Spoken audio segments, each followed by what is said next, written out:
না, জানলে উপকৃত হতাম। মুহররম মাসে পুরুষদের জন্য যে আমলগুলো আছে আমাদের মা বোনদের জন্য একই আমল আছে, মা বোনদের জন্য আলাদা কোনো আমল নাই। মুহররম মাসের সবচেয়ে গুরুত্বপূর্ণ আমল হলো বেশি বেশি রোজা রাখা। বেশি বেশি কি রাখা? রোজা রাখা। নবী করিম সাল্লাল্লাহু আলাইহি সাল্লাম বলেছেন, আফদালুস সিয়ামি বা'দা রমাদান শাহরুল্লাহিল মুহররম।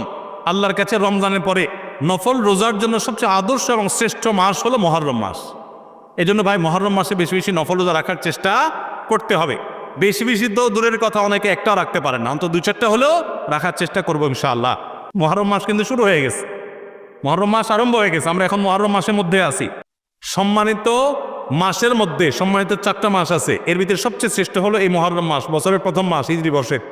অতএব এই মাসের প্রধান আমল হলো বেশি বেশি নফল রোজা রাখা। দ্বিতীয় আমল হলো মুহররমের 10 তারিখ আশুরা, এই আশুরা উপলক্ষে 2টা রোজা রাখা। 9 আর 10 রাখলে বেশি